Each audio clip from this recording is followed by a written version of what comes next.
नमस्कार दोस्तों, स्वागत है आपका हमारे channel CTET by NK. Gupta में।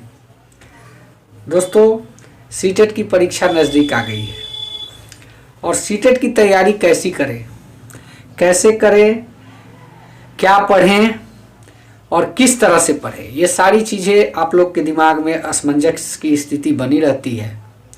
खास करके उन अभ्यर्थियों को जो एक दो बार दे दिए हैं, वो एक तरह से कहे तो 50% ऐसे ही अपने आप को डाउन समझते हैं कि यार हमसे ये अब नहीं निकलेगा। लेकिन उन लोगों के लिए घबराने की चीज़ नहीं है। यहाँ पे कुछ प्रेरित करने वाली बात जो होती है वही कारगर साबित होती है।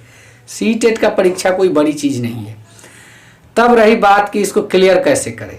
क्लियर करने के लिए आपको कंटिन्यू एक आत्म इच्छा शक्ति होनी चाहिए। 4 घंटे की पढ़ाई अभी भी अगर आप करते हैं मन से, वहाँ पे टाल मटोल वाली चीज़ नहीं होनी चाहिए। अगर आप मन से पढ़ते हैं 4 घंटे, तो आपके लिए 4 घंटे बहुत काफ़ी है। और रही बात कि क्या पढ़ें, तो सीबीएसई के बुक को आप पढ़ सकते हैं। सीबीएसई से बहुत सारे प्रश्न होते हैं, लगभग सभी प्रश्न सीबीएसई के ही 1 to 5, जैसे ईवीएस के क्वेश्चन हो गए तो 3, 4, 5 से पूछे जाते हैं 1 से 5 के लिए, और ऊपर के उसी तरीके से जिस तरह से इसके पूछे जाते हैं 1 to 5 के। तब रही बात कि कैसे पढ़ें, एक ये भी चीज़ है, बहुत बड़ी चीज़ है कैसे पढ़ें। पढ़ने के लिए आप उसको जो मेन टॉपिक है उसको अंडरलाइन करके एक नोटबुक में लिख सकते हैं। डेली 10 लिखेंगे तो बहुत सारा हो जाएगा, जितना टाइम है अभी। और रही बात कि कुछ चीज़ें जो है क्लियर करने के लिए आप वीडियो भी देख सकते हैं। यूट्यूब पे बहुत सारे ऐसे टीचर हैं जो सीटेट की तैयारी कराते हैं।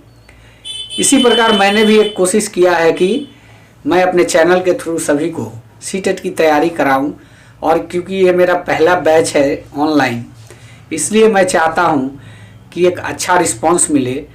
तो इसके लिए आप लोग प्लीज़ हमारे वीडियो को देखें और कुछ सीखने की कोशिश करें, और अच्छा लगे तो चैनल को भी सब्सक्राइब करें। और तैयारी किस प्रकार करानी है, एक ही वीडियो में सारी चीज़ें बताना संभव नहीं होगा। वीडियो को अगर आप कंटिन्यू देखेंगे तो धीरे धीरे बहुत सारी चीज़ें, जैसे जैसे चैप्टर वाइज बढ़ेगा वैसे वैसे बहुत सारी चीज़ों को दूर किया जाएगा।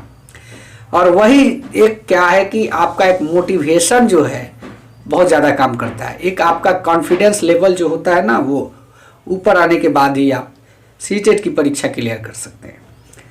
तो चलिए इस वीडियो को कंटिन्यू करते हैं और शुरू करते हैं आज का पहला प्रश्न। तो सबसे पहला प्रश्न जो है ये रहा आपके स्क्रीन पे। जो पहला प्रश्न है, पोलियो के कारण हैं। ये यूपी टेट का प्रश्न आया हुआ प्रश्न है, जो आपके जनवरी 2011 के परीक्षा में आया हुआ प्रश्न है। तो सबसे पहला चीज है कि पोलियो के कौन कौन से कारण हो सकते हैं। पहला ऑप्शन जो है जीवाणु, दूसरा विषाणु, तीसरा कवक, चौथा कीट। तो जीवाणु के द्वारा पोलियो फैलता नहीं है। कवक के द्वारा, कवक और कीट के द्वारा तो फैलता नहीं है। कवक जो है सवाल एक तरह से कह सकते हैं। कीट जो एक होता है फतिंगा, वो कीट फतिंगा वो होगा नहीं। तो कहने का मतलब है कि जो ऑप्शन बच गया, यानी कि ये विषाणु जो है पोलियो का प्रमुख कारण है। पल्स पोलियो कार्यक्रम का उद्देश्य क्या है, ये भी राजस्थान टीटी का प्रश्न है, जुलाई 2011 का प्रश्न है। पोलियो का उपचार कार्यक्रम का उद्देश्य जो है पोलियो का, वो पूछा गया है। पोलियो का उपचार, पोलियो से उत्पन्न लकवा को रोकना, पोलियो के संपूर्ण उन्मूलन करना। चौथा ऑप्शन है उपरोक्त सभी। तो इसका उद्देश्य जो है ये सीधे सीधे सभी चीज़ों का जो है मिश्रण है। पोलियो का उपचार, पोलियो कार्यक्रम का उद्देश्य, पल्स पोलियो कार्यक्रम का मेन उद्देश्य जो है, इसमें सबसे सटीक आपका जवाब मिलता है 32 का 3।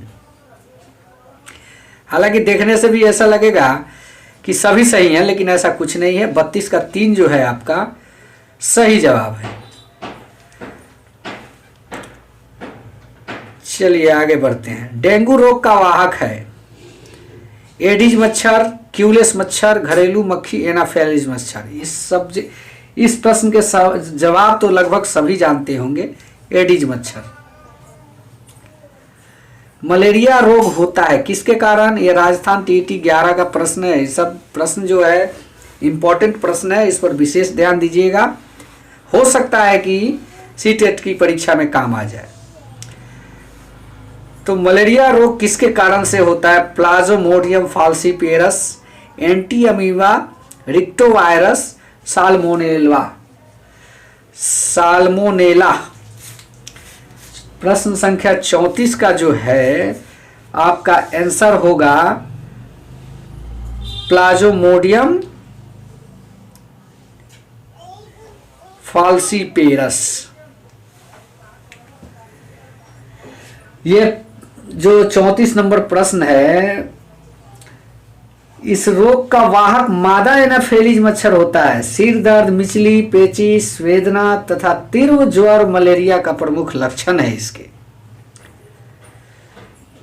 पक्षमाव उत्तक प्राणियों के शरीर में कहां से मिलते हैं? 35 नंबर प्रश्न का जवाब, प्रश्न संख्या 35 जो है, इस प्रश्न का ऑप्शन जो देख लेते हैं। अमाशय, श्वसनिका, आंत, वायुकोश। 4 ऑप्शन दिए हुए हैं। चारों में से सबसे सही जवाब कौन सा है? पक्षमाव उत्तक प्राणियों के शरीर में कहां मिलते हैं? तो ये जो आपके उत्तक प्राणियों के शरीर में कहां मिलते हैं का प्रश्न श्वासनिका में मिलते हैं। प्रश्न संख्या 35 का 2 नंबर आंसर जो होगा वो सही होगा। ये त्वचा, मुंह, आहार नाल तथा फेफड़े की बाहरी सतहों पर जाते हुए अतः श्वास नालिका में मिलते हैं। ये पक्षमाव जो है, ये कहने का मतलब ये है कि शरीर की सुरक्षा कवच के कार्य करते हैं। धूम्रपान से होने वाले प्रमुख रोग। धूम्रपान यानी नशा। प्रश्न संख्या 36। प्रश्न संख्या 36 के सही आंसर को बताएं। तपेदिक, क्षय, कैंसर, फेफड़े का अल्सर, अनिद्रा।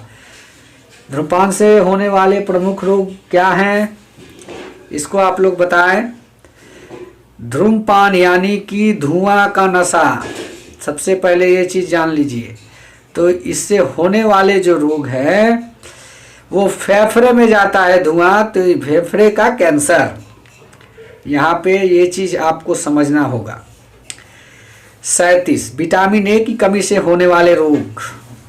ये तो आप सभी को मालूम ही होगा, इसको आप लोग बता सकते हैं तो प्लीज बताएं। प्रश्न संख्या 37 का 4 ऑप्शन है। रिकेट्स, रतौंधी, स्कर्वी, क्वाशियोर। तो 37 से ए से होने वाले रोग जो हैं, विटामिन ए की कमी से कौन से रोग होते हैं? विटामिन ए की कमी से जो रोग होते हैं, रतौंधी। यहाँ पे आप देख सकते हैं, हमारे शरीर के किस अंग के द्वारा अमोनिया को यूरिया में बदला जाता है? प्रश्न संख्या 38 हमारे शरीर के किस अंग के द्वारा अमोनिया को यूरिया में बदला जाता है? 4 ऑप्शन दिए हुए हैं। यकृत, वृक्क, फेफड़े, हृदय। इन चारों ऑप्शन में कौन सा ऑप्शन सही है, इसको बताएं। इसका सही आंसर आपको होगा, मैं बता देता हूं आपको, यकृत यानी कि किडनी। ये आपका सही जवाब।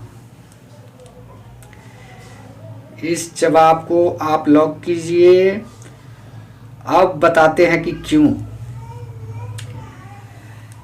इसका प्रमुख कार्य अमोनिया को यूरिया में बदलना है। यूरिया में बदलता है, इसका जो कार्य है यूरिया में बदल देना, इसका प्रमुख कार्य होता है, जिससे यूरिया मूत्र के साथ शरीर से बाहर निकल जाता है। अमोनिया यूरिया में बदलना जो कार्य है यकृत के द्वारा होता है। ठीक है। की जांच द्वारा किसकी उपस्थिति में मलेरिया की पहचान होती है? प्रश्न संख्या 39 रक्त की जांच द्वारा किसकी उपस्थिति में मलेरिया की पहचान होती है? सीटेट जून का पेपर जिसने भी दिया होगा 11 का, उसको ये मालूम होगा। मलेरिया की पहचान के लिए किसकी रक्त की जांच क्या की जाती है, किसकी जांच रक्त में की जाती है? तो तब रही बात कि इसको ऑप्शन जो दिया हुआ है, लाल रक्त कोशिकाओं में मच्छर के अंडे, लाल रक्त कोशिकाओं में मलेरिया के परजीवी प्लाज्मोडियम जिसको कहते हैं, रक्त क्षतिग्रस्त यकृत कोशिकाएं, रक्त में मच्छर के लावे। तो प्रश्न संख्या 39 का जो राइट आंसर है वो आपका होगा लाल रक्त कोशिकाओं में मलेरिया परजीवी प्लाज्मोडियम, इसी की जांच करते हैं। मलेरिया की परजीवी के प्लाज्मोडियम की जांच करते हैं। प्रश्न संख्या 40 देखते हैं। यह देखा गया है कि पाचन क्रिया बाहर की अपेक्षा आमाशय के अंदर अधिक तेजी से होती है, क्योंकि अब यहाँ पे सवाल को समझिए, थोड़ा सवाल बड़ा है क्योंकि ये सीटेट का पेपर का सवाल है तो थोड़ा बड़ा ही रहता है। यह देखा गया है कि पाचन क्रिया बाहर की अपेक्षा आमाशय के अंदर अधिक तेजी से होती है। जो पाचन की क्रिया है आमाशय के अंदर अधिक तेजी से होती है, क्यों होती है, यही पूछा गया है। पाचन रस जब आमाशय के बाहर रहते हैं तो निष्क्रिय हो जाते हैं। दूसरा ऑप्शन है आमाशय के अंदर भोजन का मंथन होता है जिससे उसकी सतह का क्षेत्रफल बढ़ जाता है और एंजाइम की क्रिया तेज होती है। तीसरा ऑप्शन पाचन रस आमाशय के अंदर अम्लीय होते हैं जबकि बाहर वे क्षारीय होते हैं। चौथा ऑप्शन है आमाशय के अंदर भोजन की उपस्थिति में पाचक रस का उत्पादन बहुत होता है। प्रश्न संख्या 40 का जो राइट आंसर होगा, आमाशय के अंदर जो है आमाशय के अंदर भोजन का मंथन होता है, होता रहता है, जिससे उसकी सतह क्षेत्रफल बढ़ जाती है और एंजाइम की क्रिया जो है तेज हो जाती है। तो ये आपका राइट आंसर हो गया। चलिए नेक्स्ट की। किस विटामिन की कमी से घाव में रक्त का बहना नहीं रुकता है? तो यहाँ पे तो सभी जानते होंगे, ये बीटेट का सवाल है, बिहार टीईटी 2011 जिसने भी दिया होगा उसको मालूम होगा। Vitamin A, vitamin B, vitamin C, vitamin K. तो ये आप लोग को तो सही से मालूम है, विटामिन ए की कमी से हम लोगों ने आगे पढ़ा, बी की कमी से बताया आपको, सी की कमी से मालूम है स्कर्वी होता है, बी की कमी से बेरी बेरी। तो जो बच जाता है जो ऑप्शन विटामिन के, ये आपका जो है अगर इसकी कमी रहे तो रक्तों में जो है थक्का बनना बंद हो जाता है।